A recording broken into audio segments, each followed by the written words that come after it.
My name is Jack Kartez. I'm with the Muskie School of Public Service and I'm a member of the staff of the SustainSouthernMaine partnership, which brings us here today. This is another of the knowledge sharing sessions like those we've been conducting over the last 15 months on subjects ranging from housing to local food, energy for our regional economy, placemaking, and the changing demographics of our metropolitan region. So this partnership involves almost 40 municipal governments, special purpose public organizations like community action agencies and housing authorities, nonprofit corporations like Avesta Housing, and public interest organizations like Grow Smart Maine. And this partnership is aimed at encouraging cooperation across our region to support equitable, affordable housing and transportation choice, economic vitality and resilience, community environmental health, and better focused investment all around. And a fact sheet you got at the door talks a little bit more about the details of both the project and these sessions. So today's session, thank you for coming. Southern Maine does not have to accept a demographic winter caused by an aging population and a lack of overall population growth and the depressing effect that could have on the regional and metropolitan economy. Our region is growing, albeit it's been kind of slow lately, but this growth raises an important strategic question for us to address. Is our region, the Southern Maine region, from Kittery to Brunswick to Sebago, taking maximum advantage of the opportunities presented by an expanding population that's driven primarily by in-migration and immigration, both domestic and foreign? Today, in this knowledge sharing session, we're going to explore how people and organizations in our region are taking steps to help speed the process of economic success of new Mainers who are immigrating from other nations, who have arrived here. And why should we care about this? Around the country and the world, it's being recognized that immigrants, far from being a long-run burden, are vital to the future resilience and innovation of local and metropolitan economies throughout the nation, in small business jobs generation, in bringing skills, if they can be tapped, and in enriching the creative economy all around. But that is a process, as many or most of you, all of you know, with challenges for everyone involved, and those challenges can either be addressed or ignored. More and more commentators, such as Doug Sanders, in his recent book, Arrival City, which I'm going to pass around in case you're interested in taking a look at it, all argue that worldwide, cities and regions that ignore this opportunity to really partner with all new arrivals will lag their peers in future economic resilience and vitality. Nationally, immigrants are twice as likely today to start a new business as other residents, and historically, some 40% of America's Fortune 500 companies were started by immigrants.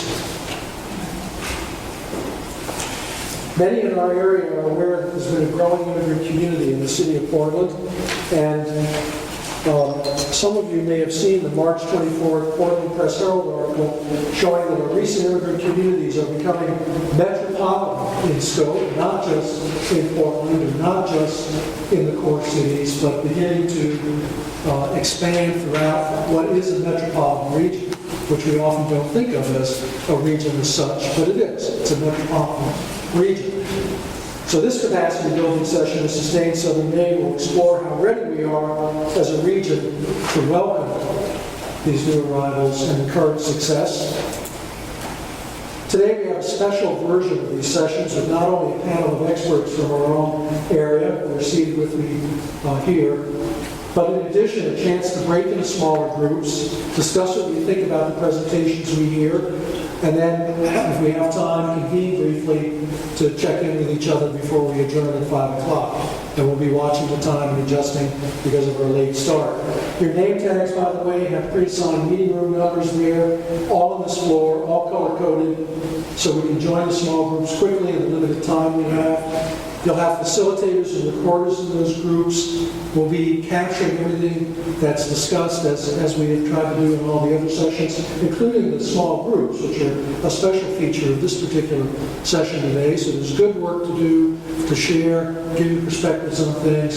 This will be rolled up and given to this Southern Maine partnership of all these diverse organizations late in this year as an agenda throughout the topics: housing, energy, welcoming new mayors, and so on. So it's important to put your 2 cents in. So before I introduce the panel, 2 things. I want to acknowledge the participation of Jennifer Hutchins, Executive Director of Creative Portland, and Tim Honey of Global Portland, who helped plan today's gathering and helping today. And thank you to our fabulous community institution, the Portland Public Library, our host today. Second, I'd like my colleague Carol Morris of Morris Communication, who leads our public communities effort for this project, to share some findings from a series of citizen interviews conducted as a service learning project of undergraduate students from Muskie School of Public Service last year, along with Carol and her folks. Carol? Thank you, Jack. Just want to take a moment to help set the tone for today's meeting. As part of the Sustain Southern Maine effort, our team wanted to reach out to people who are not typically part of the planning process. And we want to do that for a whole variety of reasons. So last fall, with the help of Professor Craig Ettinger from USM and a team of about 12 undergrads, we went out into the community and met in small groups with people who don't usually attend public meetings.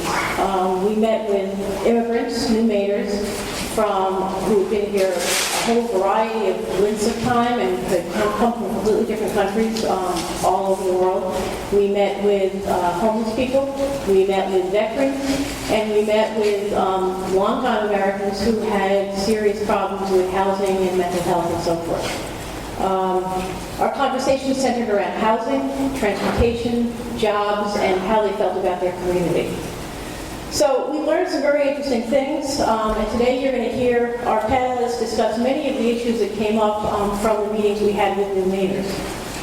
We heard that they have skills that they had from their homeland, that there is no organized system here to disseminate them, and it's not just things like doctors and lawyers and the healthcare profession, it's even things like farming and skilled sewing. We heard that there's no central place to get together to either meet with folks from their own homeland or to learn to assimilate with Mainers, and that they're all very eager to share their music, their culture, their cooking with as many folks as they can. We also learned that they want to work and contribute, and the period of time when they first come to this country, when they are learning the language, trying to get settled, trying to get a job, is very frustrating for all of them because they feel undervalued and underutilized. And we learned a lot more, and you can read about that we have a full report at SustainSouthernMaine.org, and it's pretty interesting reading. But first, I want to share with you one of my strongest impressions from those meetings. I walked out of every single one of those meetings with new Mainers in a state of exhilaration because of the positive energy that was in the room. When we asked these folks why they lived in Maine, they said because it's a beautiful and friendly place, which is pretty much why most of us who have been here for a long time live here.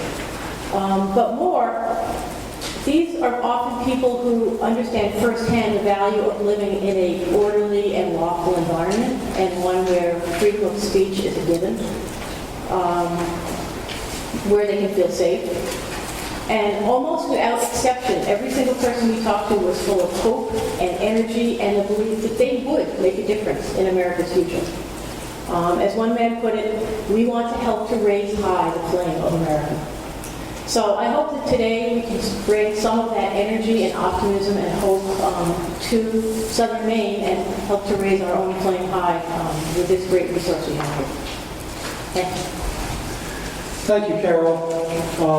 And remember that the work we do here today will be captured in a report to this growing partnership network in the metropolitan area.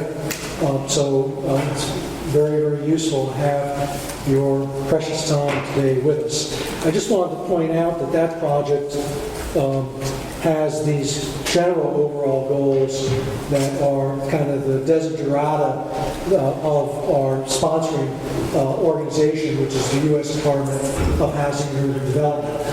So now I'm going to introduce the speakers. Let me mention that I'm only going to make a very brief introduction. I'm going to introduce them all at once, except for the first speaker who's been held up, and when he gets here, I'll reintroduce him. You do have a handout with very detailed panel bio sketches and also the titles of their particular segments.